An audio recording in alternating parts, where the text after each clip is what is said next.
Welcome to the Personal Development Mastery Podcast. I am Agi Keramidas and my mission is to inspire you to rise up, grow, stand out and take action towards the next level of your life. I am interviewing leaders, influencers, entrepreneurs, authors, exceptional people who can and will inspire you to improve your life. Tune in for 2 episodes each week, every Monday and Thursday. This is an interview I did for my previous podcast back in April 2019. I'm publishing it again in Personal Development Mastery because of the inspiring message and tremendous value that Aaron shared. Today I have the real pleasure to be interviewing an extraordinary person. He is a great believer in the power of our mind. He has written a book recently which is an Amazon #1 bestseller and recently got a publishing contract with Hay House. He is also a successful property investor and a healer, and he has an exceptional story that happened back in 2008. Aaron Timms, welcome to the show. It's a pleasure to have you. Thank you. It's a pleasure to be here. Aaron, I want to start really by giving a little bit of a background on about you, really. So back in 2008, you had a tragic accident with a car, and it was an event that most people luckily will never have to experience anything like that. Tell us briefly what happened, what was the situation, so that people can get an idea of how severe it was. Yeah, absolutely. The day was Monday the 22nd of September 2008, and it was no ordinary Monday because it was my best friend's 24th birthday. And because it was his 24th birthday, we decided to go out and celebrate with a meal. And that's exactly what we did. And as we left the restaurant, he decided that he needed the toilet, and off he went. So my girlfriend and I at the time, they were brother and sister, my best friend and my girlfriend. She got into the driver's seat. However, I was standing by the car. I didn't get in because previously I hadn't been able to get in because I had a broken leg. My leg was in a plaster cast from a football injury, which meant I was walking on crutches. Mm-hmm. And the car was a small 3-door little Audi, and it meant that I couldn't climb into the back. So I didn't realise that I was about to make a decision that was going to save my life. As I was stood by the car, waiting for my friend to come, mm-hmm. Something, it was like an energy, a knowing, I don't know exactly what, something told me, get in. So that's what I did. I climbed into the back seat. Into the back seat. It was awkward. At that time, I had no idea why I was doing it, but I did it. And off we went. And that was when the crash happened. As we were making our way home, we were involved in quite a serious crash. It meant that the car flipped upside down at around 80 miles an hour. We hit a lamppost mid-air and we landed on the roof. I remember this like it was yesterday, and as we landed, the sound, something I'll never forget, and I can't exactly explain how, but somehow I knew I was amongst death. I felt this cold, still, dead energy in the air, and I was in a lot of pain. I had severe back pain. I couldn't feel my legs. I didn't really know what was going on. So eventually I was cut out. This was 45 minutes it took for the fire brigade and the ambulance to get to me. I felt like it was days. And I don't remember the journey back to A&E. I do remember arriving at A&E on the stretcher, on the bed though, and it was very odd. And it was like I wasn't me. It was like I was somebody else up in the corner of the room, almost like a camera watching the whole thing going on. And I remember looking and watching myself on the bed, and I was strapped down, and I had the orange head brace and the neck brace strapped to the bed. And I remember seeing myself shouting and screaming, "Where are they? And what's going on?" Once the initial emergency had died down and things were more calm, I was in the intensive care room, and I was with my dad. No one else was in the room, and it was quiet. And I remember seeing something at the end of the bed. And at the time, I thought it was a doctor. I thought I saw a white coat. I said to my dad, "What's the doctor saying?" He said, "Nothing, mate. Calm down. Nothing." "Dad, what's the doctor saying? Tell me. Don't lie to me, Dad." "Nothing, mate. Calm down."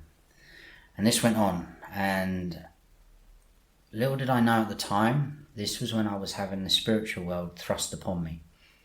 And at the time of the crash, I was 21 years old. All I cared about was football and beer, nothing else. I had no understanding or knowledge of the spiritual world or spirit or healing or anything like that. And I was told, not in words, in information, that everything was going to be okay, that there was going to be a larger journey, and that there was a purpose to this all. And I now understand that it was my friend passing from life to death, and he'd come to say goodbye for one last time and come to reassure me. So later, I was delivered the news, my mum delivered the news to me, that both my girlfriend of 6 years and my best friend of 8 years had been killed upon impact. They were pronounced dead at the scene. The pain of that was worse than the pain in my back. It was incredible. I knew that there was death, but that clarified that they were both dead, that neither of them had survived. And then if that wasn't bad enough, I was later delivered the news that I'd broken my back. At the time, I didn't know what that meant. I didn't know much about the body or how it worked. I just knew that my legs didn't work, my body was lifeless, and it was serious. So I was later transferred to Romford because they have a neurological specialist unit there, and the injuries was severe. Mm-hmm. And I was transferred by a air ambulance, so I had to go in the helicopter because to travel by road was too dangerous. I was too vulnerable. And I have an incredible story of hope and belief that I'd like to share with you, if that's okay. Yes, of course. When I got into Romford, the MRIs and the CT scans confirmed that not only had I broken my back, I dislocated the vertebrae and my spinal cord was trapped.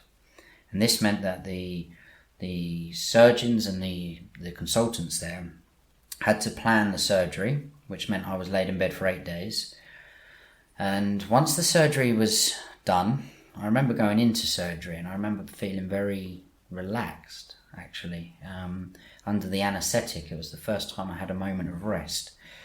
And when the surgery was done, my dad was called into the office to speak to the surgeon. And what he'd done was he made sure he was the only one available to speak to at the time, because he wanted to protect my family and make sure that he was delivered the news before anybody else. That in itself was incredibly brave, but what happened next was incredible. So the surgeons spoke to my dad and they delivered the news that the surgery went better than they could have imagined. They did a brilliant job. It was very clinical because the spinal cord was trapped, and any wrong moves, it meant that the spinal cord would be severed completely. Mm-hmm. And that's serious. That means paralysis for life. Maybe. So the surgery went very well. However, the bad news was that my spinal cord had suffered more damage than they had originally thought, and there was lacerations across the cord, and I'd lost some of the cerebral spinal fluid. And the prognosis that they gave my dad was I was going to be paralysed for life and that I was going to spend the rest of my life in a wheelchair. So they consider this situation that like it's not treatable. It's not something that can be healed. Yes. Yeah. Absolutely. The prognosis from the experts was that it was permanent. And what happened next is incredible. You'll have to bear with me here. My dad was heartbroken, as anyone with children or even without children could imagine. And he went home. And my stepmother, she's been around healing, self-healing, energy healing, the spiritual world. She's very spiritual. She's been around this for many, many years, many decades. And she said to my dad, when he got home and they were talking about what the prognosis was, she said to him, "You cannot tell him the truth." We're a family of truth and we believe in the truth. However, she said to him in this moment, you cannot tell him the truth, because if you remove his hope and his belief, you have no chance. He will have no chance. So, in an act of love and in bravery, my dad decided that he was not going to tell me, that I wasn't to know. So when he came back to the hospital, he told the surgeons and my consultant that the family and Aaron is not to know the true prognosis. Because I was because I was 21 years old and I was of legal age, it was a legal requirement to tell me, and the surgeons said they were going to tell me regardless of whether he was or not. And my dad stood in the doorway of the intensive care room and he said to them, "You are not coming in. You will not take away hope and belief from my son. You have no right." And this act of bravery is incredible because he risked not being able to see me through this recovery because he knew the importance of hope and he knew the importance of belief. And due to the exceptional circumstances, the surgeon and the consultants agreed that they would allow this. I had to know at some point, but they would allow my dad to pick the right time to tell me. But he never did. He handled it very... He never told me. And I never knew the true prognosis was paralysis, permanent paralysis. And you say in your book that this single event was the reason that you're walking now. The fact that your father disclosed this information from you. Absolutely. I believe that that's the reason that I am walking. And in my mind, I never saw myself as permanently disabled. I never saw myself as permanently paralyzed. In my mind, I was someone with an injury that was going to heal. So even though it was something very serious, you had the hope that you will go through that and get better, because you were led to believe that it is something that can be treated or cured, whereas the doctors had said that it's permanent. There is no chance of you walking again. Absolutely. I was told that I was going to be transferred to Stoke Mandeville Spinal Injury Centre. And when I heard this, in my mind, I had this image of Stoke Mandeville as this hospital of miracles, not like a conventional hospital or rehabilitation centre. I had dreamt up this kind of dream in my head about how I was going to go there and we were going to create a miracle. And I didn't know this at the time, that in the mind of the medical community, I was being transferred there to be rehabilitated for life in a wheelchair, to learn how to transfer from the wheelchair to the bed and the wheelchair to the car seat and so on. But in my mind, I was going there to learn to walk again. You used the word miracle just now, and indeed it is, isn't it? Yeah. Most people would look at something like that in terms of a miracle, and when I say miracle in this case, I mean something that we really can't explain. Something that is beyond the knowledge of science or our knowledge systems. So we classify something like this that we don't understand as a miracle. But I understand that it is, from your point of view, it's not something that is not understandable. You understood how the healing happened and what the process was. Or is it's more complicated? I understand what I did. Okay. I don't fully understand the healing process. I understand some of it. I understand what I did. I understand it a lot more now than I did when I was in the process. Okay. I turned to energy healing when I was in hospital. I turned to meditating. I turned to visualizations. And I practiced all of these things intensely. I did that at the time out of desperation. I did that at the time I did that out because I had no other option. Physio initially wasn't an option because in the minds of the medical community there, it was a waste of time and resources. Mm-hmm. They were offering me occupational therapy. Occupational therapy is wonderful, but it wasn't what I needed to get me healing. So I was desperate. So I started to read books and started to try and understand how this could work, how this could happen. And I had no idea what I was doing at the time.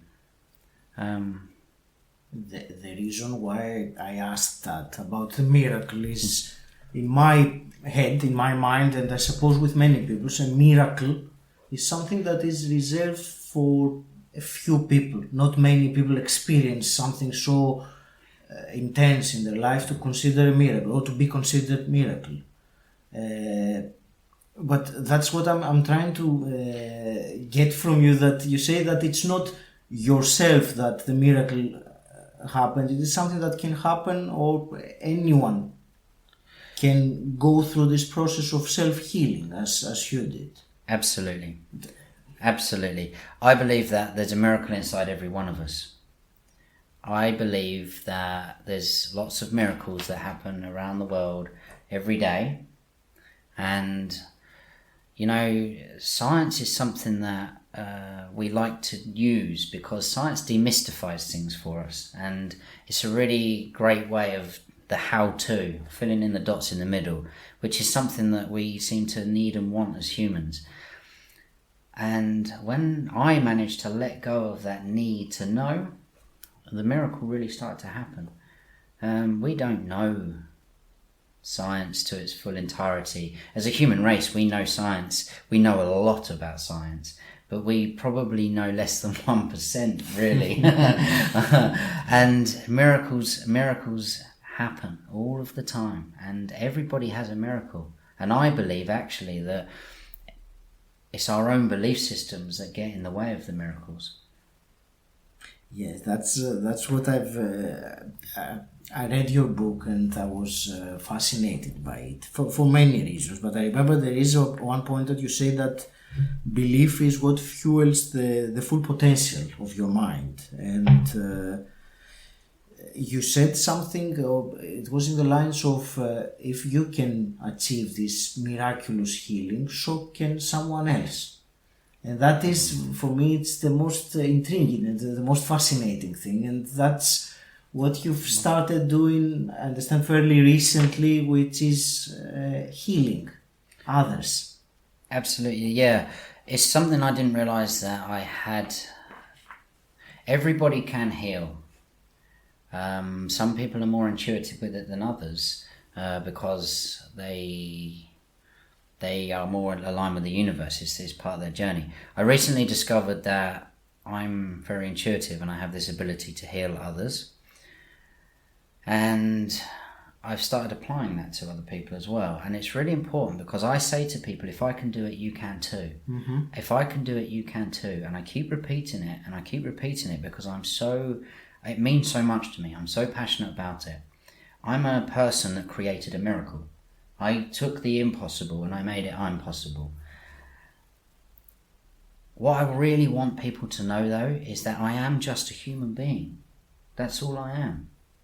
No more, no less, and that's wonderful, and that's enough. And so you don't think you have some special powers that allowed you to do what you just did? I don't think I have a special power at all. I just think that I've I have huge belief. And to me, belief is like a superpower. Everybody has the capability to believe.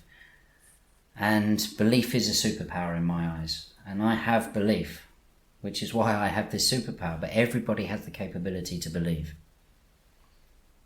So, do you want to take us through then the process of what it was that you were doing in terms of the practices or what was it that you did while you were in the hospital and afterwards, I suppose, to allow you to get from a diagnosis of permanent paralysis, which you were unaware of, but still you were paralyzed, so I can only imagine that this voice in your head must have been screaming. Yeah. Well, I did. And again, I'm going to say it, if I can do it, you can too. And the reason that means so much to me is because I watched this film, and it was a film with Bruce Lee in. It's called The Dragon, and many people don't know this, but he broke his back and he was paralyzed in a very similar way that I was before he became famous and before he filmed a lot of his films. And I watched this film and I thought, well, if he can do it, I can too. If he can do it, I can too. And all I kept thinking to myself is, the body had the ability to grow bone, grow muscle, grow skin tissue, grow neurological tissues. And I just kept thinking that if the body has the ability to grow this in the first place, it must have the ability to regrow it. And I kept thinking, imagining it like my spine was like an electrical cable and someone had come along and cut the cable.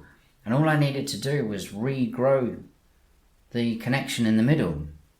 And again, out of desperation, I just laid in bed and I imagined this process happening over and over. And I had nothing better to do. I was laid in intensive care. And one day, I got this tiny little twitch in my toe. Tiny little twitch. And it was so minute that I was questioning myself. Am I going mad? Am I really seeing this? Mm-hmm. And I wasn't sure. And then one day, I finally got my physio that I had been demanding and been denied. And I think I just got the physio out of sympathy or something, actually, because of the losses and the poor guy, and give him the physio. So I was all excited and I didn't sleep the night before. I was so excited that I finally got my physio, and I was sat in the room and I was waiting for the physio to come in, and I was thinking, yes, we're going to go work on my legs, we can get me walking. And I had all these dreamy visions in my head about this miracle that was going to happen. And the physio came in and she sat down and I was like, when are we going to start? When are we going to start? And she just went, stop. Aaron, stop. And I was sort of taken back and I looked at her and she said, listen to me now. You do not have any movement, any feeling in your legs. You are paralyzed. When or if we ever get any movement or anything in your legs, we'll deal with it then. Until then, I'm sorry, but you need to accept the fact that you're paralyzed. And this moment, the rage that came through my body, that how dare you decide the future of my health? How dare you decide whether I'm going to be disabled for the rest of my life or not? And how dare you deny me of my recovery? And this rage came through my body, and it was such a force of energy that I couldn't control it. My arms started moving and I lost control. And as I lost control, I saw this image, and it's clear as day. Still to this day I remember. And this image was me running in a rage and a fit of anger. And everything that was in my way, I was knocking out of the way. And then next thing I know, it's the morning. And when I woke up, I was told that I'd been given some sedative drugs to calm me. Okay. And in that moment, I lost control. And when I woke up, my dad was by my bed, and he'd driven through the night to be with me because he had heard of what had happened. And I looked at my dad, and in that moment, I felt like a child, like a little baby again, and that needed his mum or his dad. And my dad was there, and I broke down and I felt love. I felt like this childlike love. And I got out of the wheelchair, and as I sat in the chair, full of this energy of love, and I was just had my underwear on because I was getting ready for my morning wash, this flicker happened in my thigh, and my thigh muscle started to move. And as I looked down, there was no denying this. There was no denying it. I knew this was the real thing. Wow. And I shouted, "Dad, look, Dad, grab Mr. Newton." He was my consultant. "Grab Mr. Newton, grab him, look at this."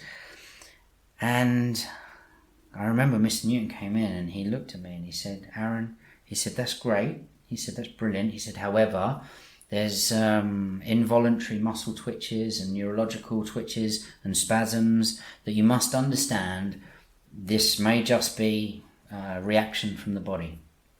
Aaron, sorry to interrupt. Do you think that, because I have medical background, as you know, with dentistry, do you think that doctors are trained or reluctant to give people hope? Why would someone try to ground you straight away so there is something that is happening? Why deprive someone of the hope, rather than saying, you know what, this is probably nothing? I mean, it's an interesting question. My consultant actually was a very interesting man. He was a priest in his previous career, and he was a priest until he was 40 years old, and then he entered the medical profession, and he became a top orthopedic surgeon specializing in spinal. And the reason he did that was simply to help people and make the world a better place. And that's powerful, because this man, this consultant, was a beautiful man. He was an incredible guy. He had a heart as big as anyone I've ever met. However, I believe that the conditioning of his training in the environment led him to fear giving people too much hope and too much belief. And something I've been reading about recently actually is that people are more willing to live in disappointment than experience true disappointment. I think that answer is what I kind of had in mind as the possible reason. Yes.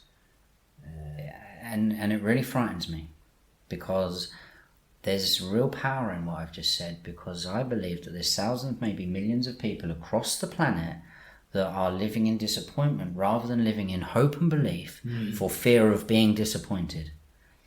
And I believe that actually there's probably thousands and millions across the planet that are being held back from health, held back from wealth, held back from personal development and lots of things that can really upgrade the way they feel and the way their life is. And that's why I'm doing what I'm doing now. That's why I'm driven by purpose. Let me ask you, well, I have many questions that have arisen just, so apart from the ones that I had written. So, so you were saying that you had those hope, those thoughts of walking, of running. Did you ever question those thoughts and have the opposite thoughts that this is pointless, I'm not going to walk again? Yes. How did you cope with that? Because it's... I think for me, this is the most debilitated thing, when you have overwhelming thoughts that go opposite to what it is that you want to achieve. Yeah, I felt that a lot. And what I realised, actually, I've only recently discovered this. I did this unconsciously when I was in hospital, and now I'm conscious of what I did. I was driven by fear. The emotional driving force, our heart, is why we do everything we do. And sometimes we do things for love, sometimes we do things out of fear. And when I was in hospital, I was driven by fear. I was so terrified of being disabled and in a wheelchair for the rest of my life that I was prepared to do anything. And in those moments of doubt, and there were a lot of moments of doubt, there's no question of that, and self-doubt, can I really do this? Am I deluding myself? Is my body really able to heal itself? And those thoughts were powerful. And this is one of the things I'm actually really proud of. In those moments, I had self-awareness. Not every time, a lot of the time. And in those moments, I had self-awareness, and I was able to take myself out of the situation and look at it as like a third party almost, and tune into my fear.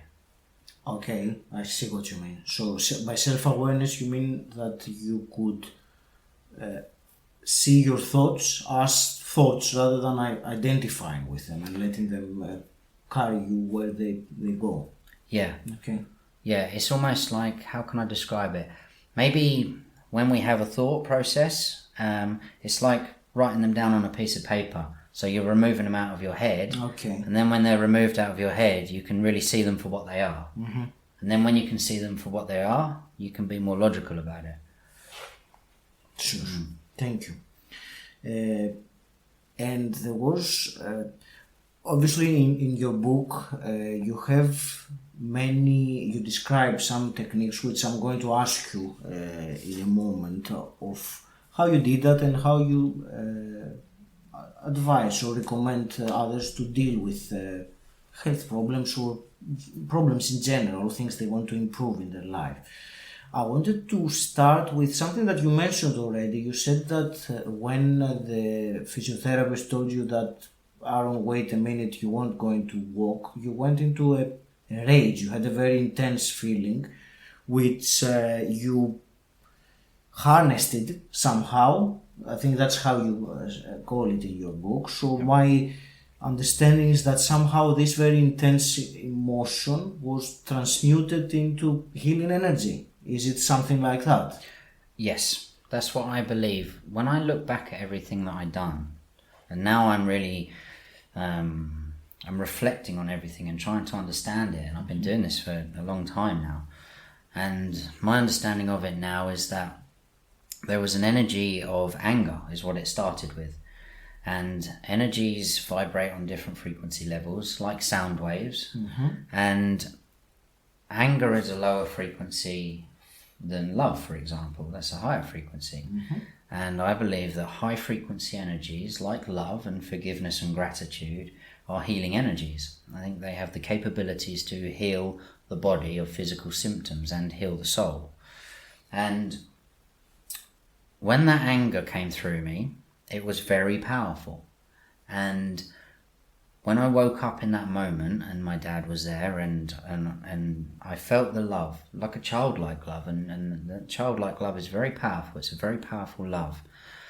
And that energy, I believe, is what triggered the connections between my spine. It sent a flow of energy through my body so powerful that it started to recreate the neurological connections. The thought process of what happened actually created electrical signals in the brain, sent it down the spinal cord, and was so powerful it fired signals which made it to my leg. Of course I didn't know that at the time. That's my understanding of it now. What I did know though, and I can't explain to you how I knew, but I knew, is that in that moment when Mr. Newton suggested to me that it's likely they're just impulsive twitches or spasms, is that I knew that wasn't correct. I knew that that signal had travelled down the muscle and it created movement, not spasm. It wasn't a reaction of the body in that way. And I just couldn't let it go. I just knew. And when I looked, I was thinking, what happened? What did I do? What did I do? And the powerful thing for me when I realised what I had done, and like I said, I didn't fully understand it, but what I did know is I created an incredibly powerful energy, and at the same time I had a visualisation because I saw myself running, and I had the benefit of only being severely disabled for about 6 or 7 weeks at that time, so I still had a clear vision of what it was like to be fully able. So I had the benefit of a very strong visualization and the benefit of a very strong energy. Did that happen automatically, or did you aim to produce that visualization or did it just happen at the same time? It just happened. It just happened. Yeah. It wasn't something I did deliberately. Do you think it is something that someone could do deliberately? Not in the same circumstances, but I mean having a very intense emotional state, a negative emotional state, and changing that energy into a positive one. Yeah, absolutely, that can be recreated. I've done that. Okay. I've done it since, deliberately. Okay. I know people that have also done it as well. But yeah, that can be created. What I would suggest would be a stronger method is to skip the anger and go straight to love. But anger's a strong energy. Yeah. Yes, of the opposite vibration. Yeah. But I was only asking because I think most people from one time to another they can relate to having that very intense anger or sadness or a very intense negative emotion. So I was just wondering if there was a way of consciously transmuting that or turning it around. But thank you for your answer. Another thing or technique that you describe in your book is the visualization. Yes. So tell us about how were you doing it? How would you advise people to visualize on what things? Obviously you did it you had a very specific situation that you wanted to get out of, so you were, shall we say, very much motivated to keep on visualizing. But in terms of the procedure, the process of visualization, how would you advise people to do it?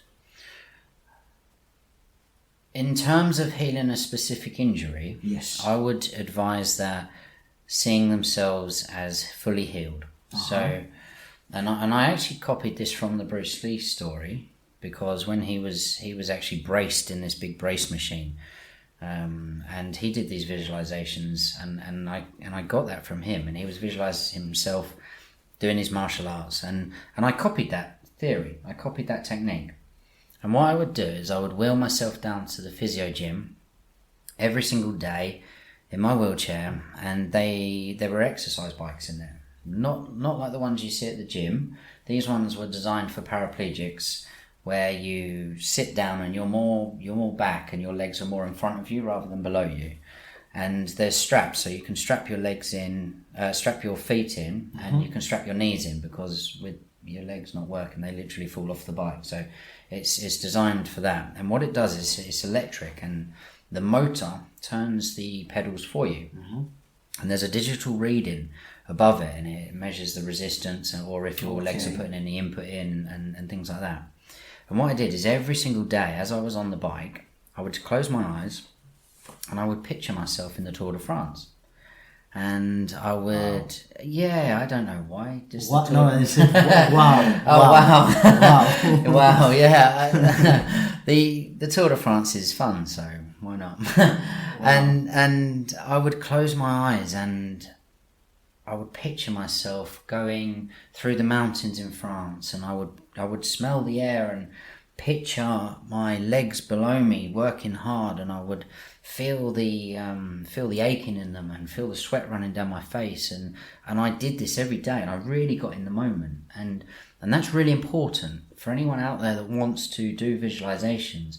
Practice and practice so you get in the moment. Go beyond a daydream. Get in the moment and really feel it, because that's when the belief starts to kick in. We're tricking the brain. It doesn't know the difference between reality and non-reality. So whatever reality you create for it, that is its reality. So this is what I did every single day, and I would get really good at it. I practiced it. So I would go into the gym and I would get on the bike and I would shut my eyes and I would do this, and in my mind I was fit and I was healthy and I was on the Tour de France and I was winning the Tour de France. Wow. Okay. Why not? If I'm going to do it, I might as well win. But the important thing there is actually, because I was winning, the excitement through me created an energy. And it really created an energy in me, because it's one thing being on the Tour de France, it's another thing winning. And the excitement when I came down the Champs-Élysées, and round to the Eiffel Tower, and I would see the crowds waving, and that was such an awesome feeling. I had this energy pumping through me, and that is what I did. And one day I was doing this visualization, and my mum actually came to visit, and I told her about what I'd been doing, and I joked and I said, "Mum, come and look at this. I've been winning the Tour de France." And then she looked at me and thought, okay. So she came in the gym, and I sat on the bike, and I started to get into it. And because I'd been practicing every day, I just fell into the moment, and I fell into this reality. And all of a sudden, she screamed. And she screamed so loud it made me jump. It snapped me out of wherever I was. And I came back into this reality where I was in the gym, and everyone around me was in wheelchairs, etc. And she was screaming and shaking and looking, and she was pointing at the reading. And the reading was reading 300%.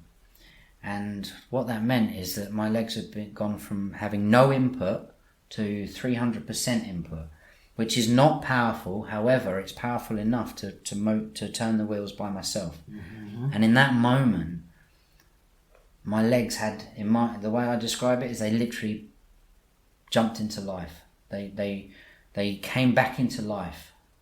And I'd done the same thing that I did in the wheelchair to create the muscle flicker. I'd created an energy and a visualization, and again, all of a sudden, now I had full movement.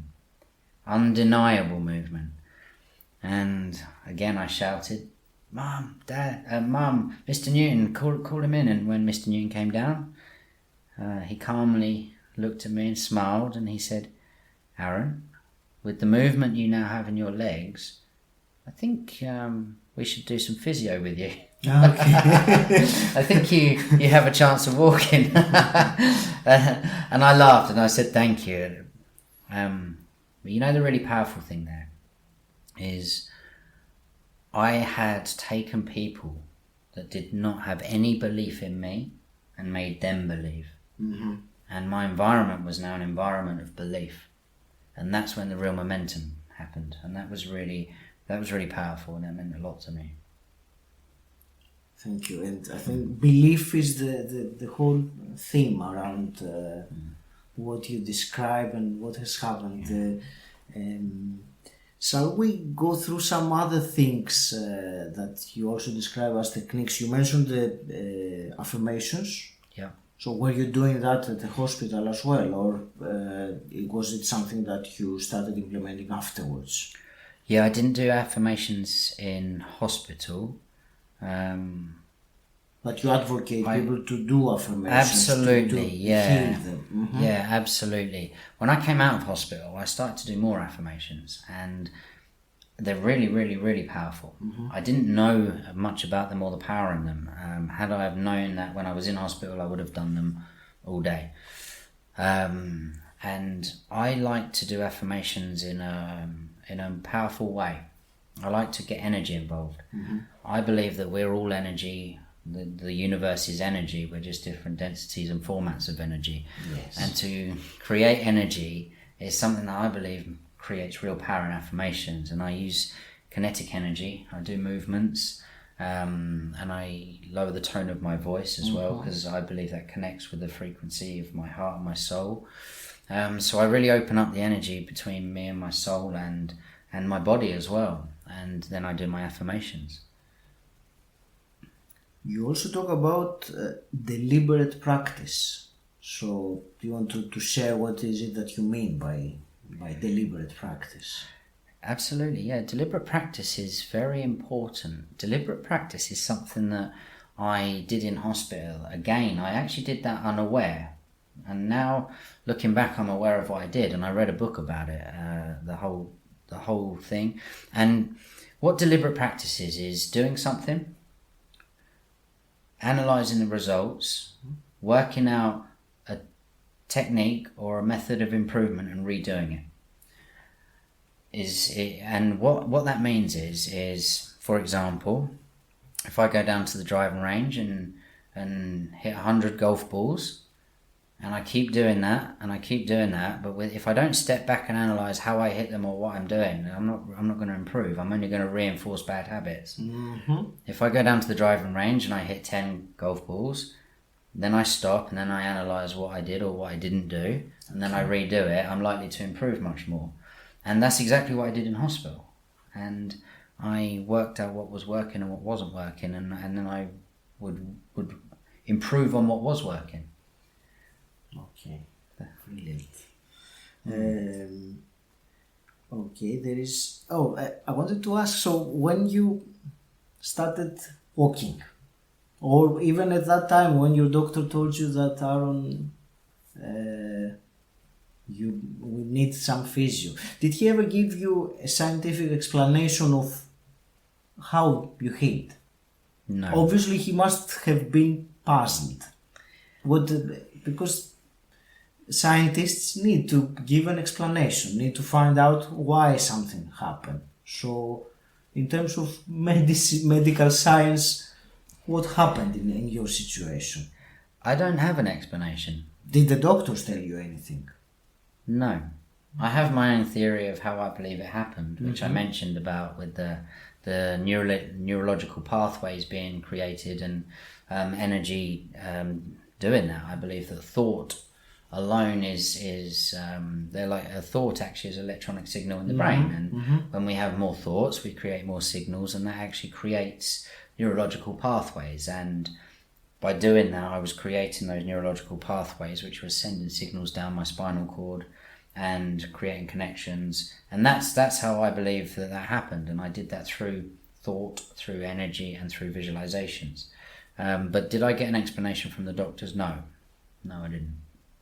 Okay, I'm just a bit surprised because that is something that would need or require some investigation, wouldn't it? Because you make a prognosis that is 100% negative, and then you have a patient that defies that completely and goes the other way. So what...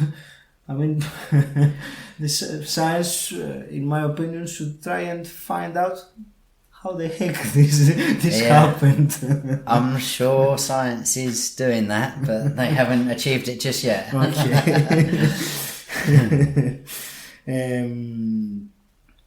I want you to tell us also about, I know that you have a very strong connection with the law of attraction and The Secret, the book. Yeah. So share that with us if you want. I mean, when did you start reading? Was it before your accident or after that when you learned about the law of attraction?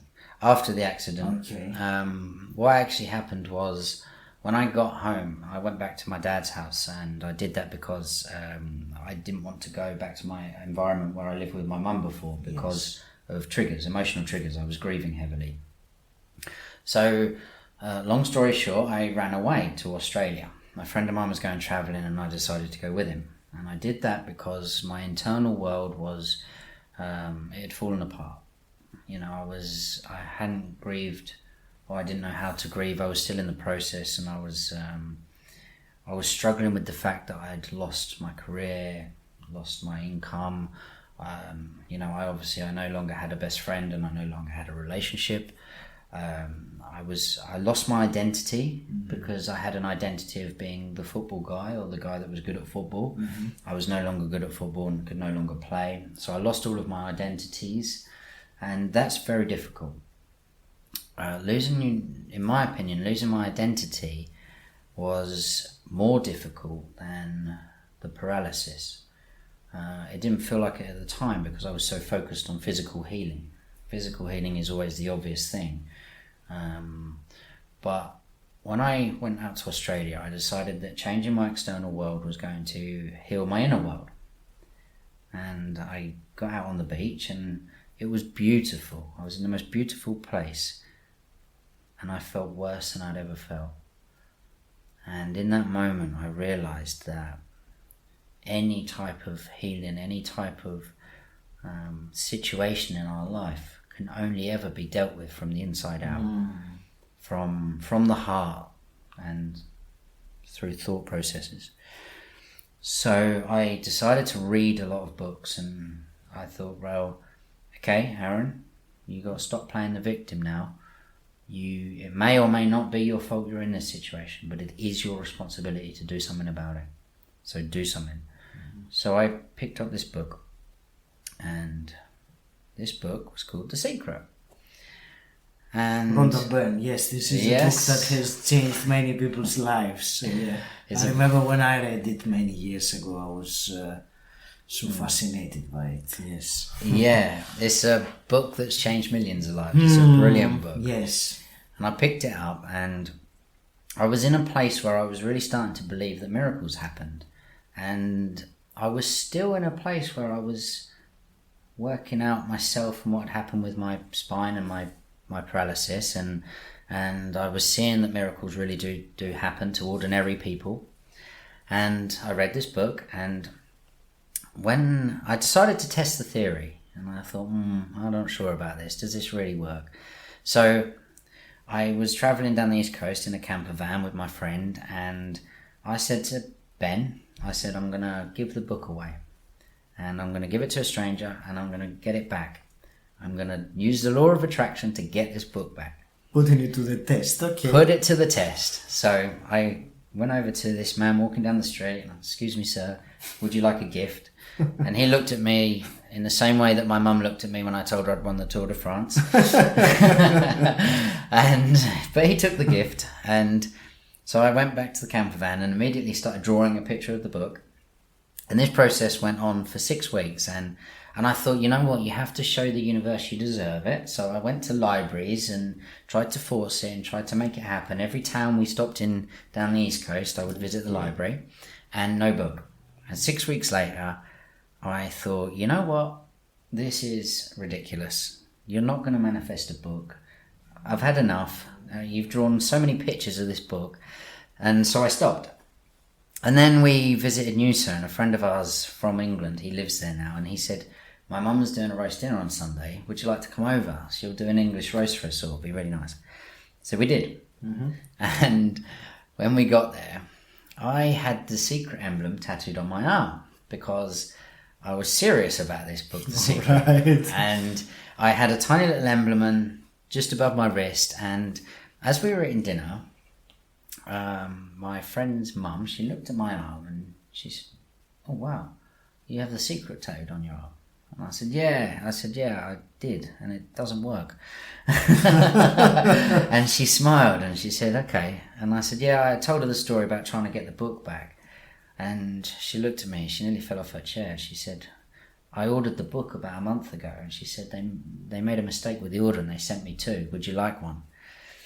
And in that moment, I had this incredible wave. I can feel it now. I'm triggering the emotion of, wow, manifestation and intention really works. It really works. And since that moment, I have lived my life by it. Such a beautiful story, Aaron. Brings us to the present time now, where you are starting to hold events which involve healing. Is it self-healing? So tell us about the events that you've started organizing and doing, and let us know.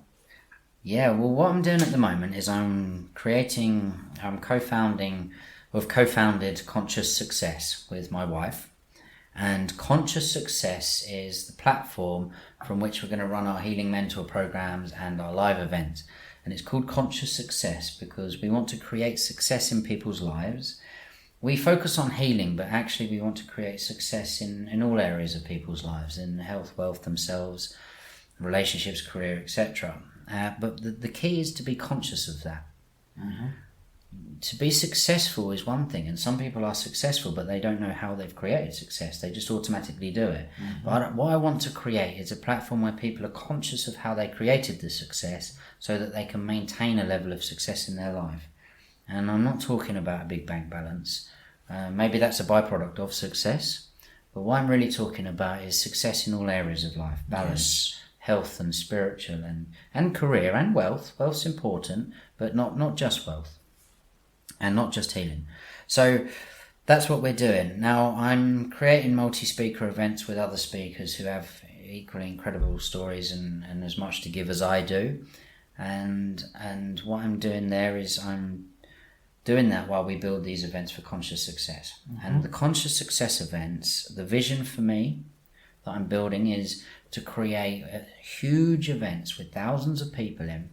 And the reason I want to do that is because the energy in the room will be so incredible that I can create healing exercises and healing cages, if you like. I call them cages. They're like groups of people that will give healing to each other.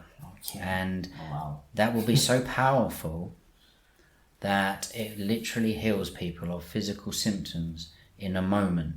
And when I say a moment, I mean a day or a week, but it will be in a very short space of time. And that's my vision. And the energy in the room will be so beautiful, so brilliant, so full of love. Not only will it heal people physically, but it will go beyond the symptom. It will go before the symptom, and it will go to the cause. It will go to the heart. And I want to heal the soul.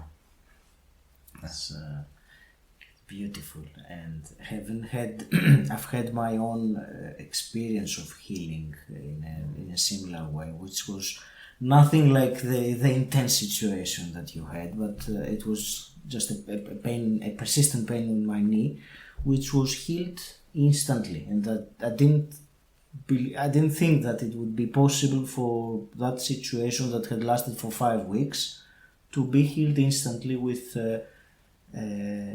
an intervention that didn't involve even touching me. So it was mind-blowing, but I know that there are so many things out there that we're not aware of, and all it needs is some willingness to accept that there are things that we don't know, and once we open ourselves to the possibility, then miracles happen, don't they?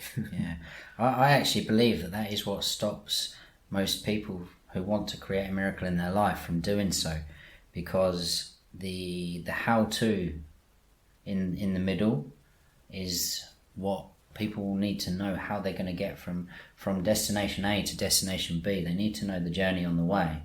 And because they can't see the journey, they can't see the destination. And if you can find it upon yourself to kind of drop that need to know, drop that need to demystify it by science, and just see the destination, the rest falls into place.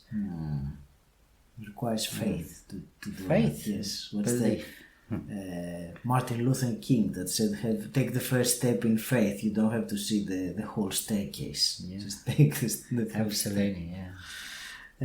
Aaron, I want to thank you very much for our conversation today. Last thing that I want you to share with the audience is how can people find out more about you, how they can connect with you. So, yeah, I'm on Facebook as a really good one. It's an easy way to connect. Go to my page, which is Aaron_Tims_official. Follow me there. You're welcome to private message me. I'm creating my website at the moment, which is www.aarontimsofficial.com. So will your events be the schedule of the events be there? Okay. As and when the events happen, the events will be on there. There'll be the events that I'm speaking at, and also the events that we create for ourselves, the conscious success events. They'll always be on the website. Brilliant. A real pleasure to have you. Is there anything that you would like me to have asked you, but I completely missed it? Anything that you want to share that we completely missed when we were talking about this? No, there's nothing that's missed, but what I would like to say to people before I go is that I believe that you are one belief away from releasing your full potential. And if I can do it, you can too. Thank you very much, Aaron. Thank you, Agi. Thank you. Thank you. Thank you for listening. Please take a moment to subscribe and review Personal Development Mastery on Apple Podcasts, and also share this podcast with someone who you think will benefit from it. If you want to gain access to exclusive content while supporting this podcast, then become my patron. The link is in the show notes, or you can type bit.ly/pdmpad. If you want to know more about what I do and how I can help you, or if you have any questions, join my Facebook group Personal Development Mastery. Again, the link is in the show notes, or you can simply type bit.ly/pdmgroup.